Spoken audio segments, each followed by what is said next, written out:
하나님께서 여러분과 함께 요한이 전한 거룩한 복음입니다. 그때 예수님께서 갈릴레아 호수 곧 티베리아스 호수 건너편으로 가셨는데 많은 군중이 그분을 따라갔다. 그분께서 병자들에게 일으키신 표징들을 보았기 때문이다. 예수님께서는 산에 오르시어 제자들과 함께 그곳에 앉으셨다. 마침 유다인들의 축제인 파스카가 가까운 때였다. 예수님께서는 눈을 드시어 많은 군중이 당신께 오는 것을 보시고 빌립보에게 저 사람들이 먹을 빵을 우리가 어디에서 살 수 있겠느냐 하고 물으셨다. 이는 필립보를 시험해 보려고 하신 말씀이다. 그분께서는 당신이 하시려는 일을 이미 잘 알고 계셨다. 빌립보가 예수님께 대답하였다. 저마다 조금씩이라도 받아먹게 하자면 200데나리오너치 빵으로도 충분하지 않겠습니다. 그때 제자들 가운데 하나인 시몬 베드로의 동생 안드레아가 예수님께 말하였다.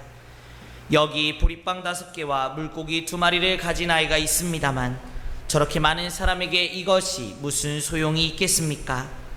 그러자 예수님께서 사람들을 자리 잡게 하여라 하고 이르셨다.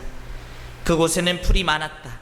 그리하여 사람들이 자리를 잡았는데 장정만도 그 수가 5,000명쯤 되었다. 예수님께서는 빵을 손에 들고 감사를 드리신 다음 자리를 잡은 이들에게 나누어 주셨다. 물고기도 그렇게 하시어 사람들이 원하는 대로 주셨다. 그들이 배불리 먹은 다음에 예수님께서는 제자들에게 버려지는 것이 없도록 남은 조각을 모아라 하고 말씀하셨다. 그래서 그들이 모았더니 사람들이 보리빵 5개를 먹고 남긴 조각으로 12광주리가 가득 찼다. 사람들은 예수님께서 일으키신 표징을 보고 이분은 정말 세상에 오시기로 되어 있는 그 예언자시다 하고 말하였다. 예수님께서는 그들이 와서 당신을 억지로 모셔다가 임금으로 삼으려 한다는 것을 아시고 혼자서 다시 산으로 물러가셨다. 주님의 말씀입니다.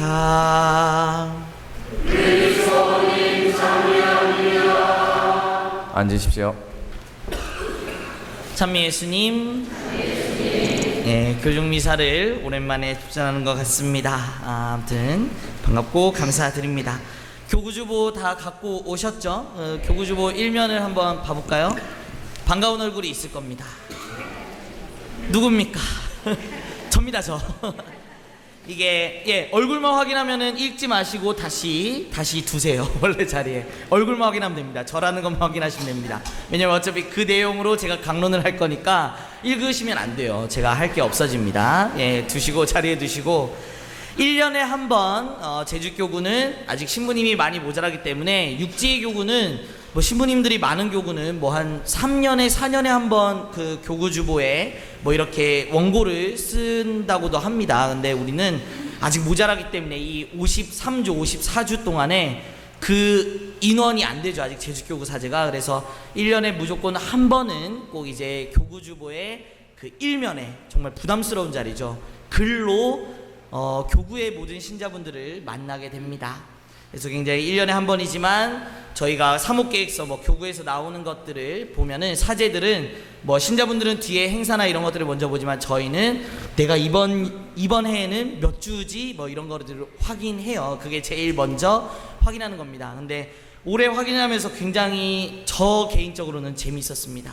물론 우리 신자분들은 기억 안 나시겠지만 이게 복음이 전래 주년이 있죠. 그래서 복음이 이제 마테오, 마르코, 루카 이렇게 공간 복음이 3개고 요한은 전래령마다 이렇게 들어갑니다. 그래서 3년에 가해, 나해, 다해 이렇게 3년에 한 번씩 복음이 주일 복음이 이렇게 돌아가요. 그래서 뭐 가해는 마테오 복음에서, 뭐 나해는 주일 복음이 마르코에서, 다해는 루카에서 뭐 이렇게 많이 발췌되고 오늘 읽어드렸던 요한 복음은 그 딱 전래 시기에 맞춰서 중요한 순간마다 이렇게 들어갑니다.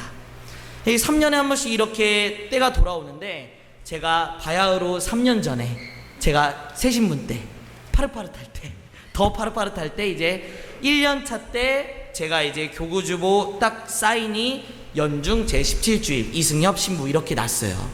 오늘이 연중 17주일이거든요.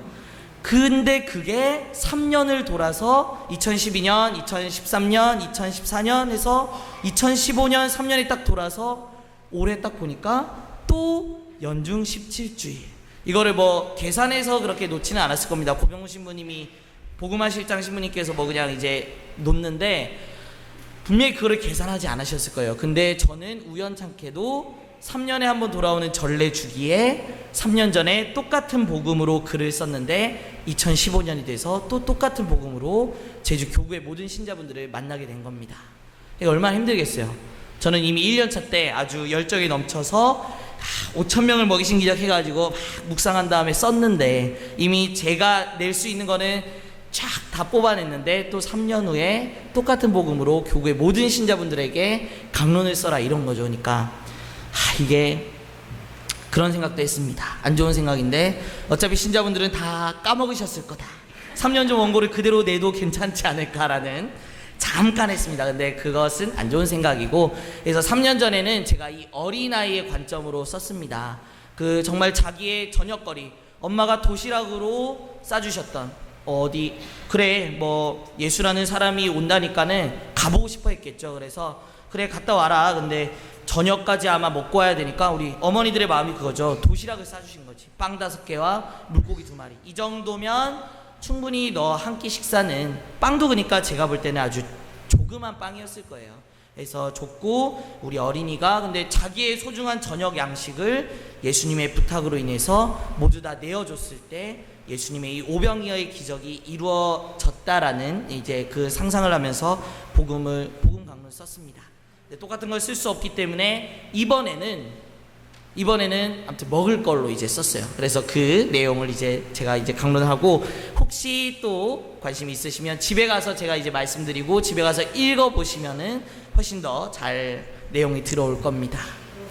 요즘 TV를 보면 하루에 한 번 이상, 정말 하루에 한 번, 제가 과장하는 게 아닐 거예요. 하루에 한 번 이상은 어렵지 않게 이 직업을 가진 사람들을 우리는 TV에서 볼 수 있습니다. 저는 뭐 녹색 제의를 입었지만 하얀 옷으로 차려입고 머리에 이제 하얀 모자도 딱 쓰고, 그러니까 바로 셰프라고 일컬어지는 요리사들이죠. 특히 남자 요리사들이 요즘 TV에 엄청나게 나옵니다. 불과 작년 아마 하반기부터일 거예요. 갑자기 먹방이라 그럽니다. 먹는 것을 보여주는 방송. 그 먹방이라는 말이 새롭게 생겨나고 우리를 말하더니 이제는 아예 요리사들이, 아주 인류라는 요리사들이 직접 나와서 그 수많은 레시피들을 설명하고 먹는 즐거움, 그리고 그 먹는 것을 만드는 즐거움에 대해서 말하고 있죠. 근데 이런 요리사들의 모습을 통하지 않고서라도 우리 모두는 알고 있습니다. 먹는 것, 즉 밥과 빵이 우리에게 아주 소중하다는 것을 우리는 누구나 알고 있죠. 그리고 그 요리사들이 TV에서 보여주는 인류 요리, 맛있는 요리, 보기 좋은 요리를 먹는 것은 두 번째 문제고, 가장 첫 번째 문제는 어떻게 하면 오늘 하루 세끼, 삼시세끼를 먹을 수 있을까? 배고프지 않고 굶지 않고 먹을 수 있을까라는 문제가 가장 1차원적인 문제라는 것을 또 우리는 공감할 수 있습니다. 우리가 이런 생각을 갖고 있는 것처럼 사실 먹는 것은 인류의 역사 안에서 굉장히 중요한 문제였어요. 구약 시대의 이스라엘 백성들 역시 빵에 대한 열망이 매우 컸습니다. 모세의 지도 아래 고생을 굉장히 많이 했죠. 이집트에서 종살이를 하다가 모세의 지도 아래 이집트를 탈출해서 이제 광야로 나가고 약속된 땅 가나안으로 들어가기까지 그들은 40년의 세월을 광야에서 보내야 했습니다. 매일 이동을 해야 됐기에 매일 먹을 빵을 공수하기가 쉽지 않았죠. 그때 하느님께서는 그들에게 만나와 메추라기를 매일 내려주시면서 때가 되면 하늘에서 그들의 양식을 내려주셨죠. 그래서 양식 걱정 없이 지내게 해주셨습니다. 그런 좋은 시절이 끝나고 약속된 땅으로 들어가서 이제 뭐 판관기를 지나고 판관의 시대를 지나고 왕정으로 들어가면서 그들의 찬란했던, 우리 모두가 알고 있는 다윗 왕, 그리고 가장 태평성대를 누렸다는 솔로몬 왕, 이 두 왕의 시대를 끝내고서는 우리 이스라엘 백성이 예전에 그 굶주리던 시대를 회상하면서 먹을 걱정을 해야 했던 시대가 왔습니다. 솔로몬 왕 이후에 이스라엘 왕국과 남유다 왕국이 분열되고 이제 또 시련을 겪게 돼요. 굉장히 많은 일들이 일어납니다. 수많은 왕들이 바뀌고 하지만 그 누구도 다윗 왕과 솔로몬 왕 시대 때, 그리고 그 예전 전설로만 듣던 선조 모세의 시대 때 들었던 굶주리는 일, 그러니까 먹을 양식을 걱정하지 않을 수 있는 시대는, 그런 태평성대는 오지 않았죠. 이렇게 해서 이스라엘 백성들은 어떤 왕들에 대한 기대감이 무너지게 되었고, 백성들은 자신들을 배부르게 해줄, 좀 배고프지 않게, 정말 예전에 그 선조들이 살았던 그 시대, 먹을 걱정 없던 시대가 왔으면 좋겠다. 빵의 메시아가, 빵의 구원자가 우리에게 왔으면 좋겠다. 그렇게 간절히 빵의 메시아를 기다리게 됩니다. 그리고 마침내 오늘 방금 들으셨던 복음에서 그 메시아를 만납니다. 남자만도, 장정만도 5,000명이 넘는 자신들의 배를 모자람 없이 배불리고도 남은 부스러기, 빵 조각을 모으니까 12광주리에 가득 찼다. 그 빵 부스러기를 보면서, 12광주리에 가득 차 있는 그 부스러기를 보면서 감탄의 말을 내뱉죠. 저분은 정말 세상에 오시기로 되어 있는 그 예언자시다. 선조들이, 우리의 선배들이, 그 조상들이 말했던 빵의 메시아, 그 구원자가 이분이 아닐까라는 생각을 하게 되는 것이죠. 그리고 그들의 간절한 바람을 이루어질 이 빵의 메시아인, 오늘 보여지는 모습으로는 그렇습니다. 빵의 메시아인 예수님을 그들의 임금으로, 그들의 왕으로 삼으려 합니다. 제발 우리의 지도자로 서주십시오. 그리고 우리의 배고픔을 해결해 주십시오 라고 말합니다. 하지만 예수님께서는 그들을 피해서 산으로 올라가시죠. 예수님께서 백성들의 요청을, 그 요구를 피하신 이유는 사실 너무도 단순하고 명확합니다. 왜냐? 예수님께서 이 땅에 오신 이유가 지금 그 백성들이 생각하고 말하고 있는 모습과 극명히 달랐기 때문이죠. 단순히 어떤 백성들의 육적인 배고픔을 해결하러 오신 것이 아니라, 예수님께서는 그보다 훨씬 더 크고 거룩한 이유, 우리 모두의 죄를 짊어지고 구원하시기 위해서, 하느님과 단절된 그 관계를 회복시켜 주시기 위해서 이 땅에 오셨죠. 그런데 그 백성들은 그런 거룩한 이유, 원래의 본인은 싸그리 무시하고 당장 보여지는 빵의 메시아, 나에게 양식을 줄 그 세속의 임금만을 원하기 때문에 예수님께서는 그들을 피할 수밖에 없었던 것이죠. 그렇다면 우리의 모습이 어떠한지 또 반성을 해보아야 합니다. 예수님 시대의 그 백성들이, 정말 예수님과 동시대를 살았던 그 사람들조차도 빵의 메시아만을 꿈꾸면서 예수님을 그저 자신들의 굶주림을 해결해 줄 세상의 왕이라고 생각하고, 참된 메시아, 구원자이신 예수님의 모습을 알지 못했던 것처럼, 우리 역시 우리를 구원해 주실 그 자비와 사랑이 넘치는 진정한 메시아로서의 예수님의 모습을 잊고 무시하고, 단지 나의 어떤 세상의 기도, 세속적인 기도만을 들어주면 좋은 신이고, 안 들어주면 뭐야, 하느님이 있긴 한 건가, 이렇게 질문해버리는 그런 신앙을 살아가고 있지 않은지 좀 반성을 해보면 좋겠죠. 사실 빵의 메시아를 기다렸기 때문에 이스라엘 백성들은 굉장히 고달펐습니다. 우리 역시 2015년을 살아가고 있는 이때에 어떤 나의 세상의 기도, 내 자식이 잘 됐으면 좋겠다, 내 집이, 내 가정이 좋게 되면 좋겠다, 돈을 많이 벌면 좋겠다, 세상의 기도만을 요청하고 어떤 하느님의 시선에서 바라보지 못하면 그 신앙생활은 굉장히 힘듭니다. 왜냐? 이루어지는 것이 하나도 없게 보이거든요. 내 기도가 하나도 듣지 않으시고 있다고 생각되기 때문에 그렇습니다.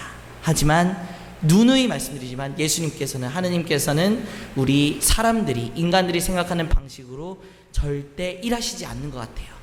당신의 크신 계획 안에서 이 70억 인구를 다 아우르면서 당신이 생각하신 때, 당신이 생각하신 방식으로 우리 모두를 지켜보고 계실 거라고 저는 사제로서 확신을 합니다.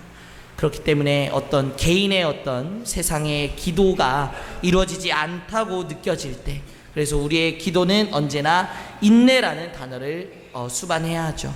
우리는 당장 오늘 기도하면 내일 이루어지면 좋고, 오늘 기도하면 이 성당문 밖에 나설 때 내가 기도했던 게 내 전화로 됐습니다 뭐 이렇게 결과를 원하지만 절대 그렇지 않습니다. 그래서 우리는 언제나 같은 지향을 갖고 꾸준히 기도할 수 있어야 되고, 하나님께서 나에게 어떤 시기에 어떤 방법으로 일하실 것인가, 그것을 이제 또 요청할 수 있어야 되겠습니다. 우리 오늘 복음을 통해서 이스라엘 백성의 모습을 통해서 굉장히 어떤 오류죠, 잘못된 모습을 듣고 제가 또 강조를 드렸습니다. 그렇다면 우리가 이것을 알고 있다면 정말 주님께서 우리에게 어떤 모습으로 다가오셨는지, 어떤 그 구원의 사명을 띠고 이 땅에 오셨고 우리를 어떻게 대하시는지, 또 아무튼 각자가 생각해 보면 참 좋겠습니다. 잠시 묵상하겠습니다.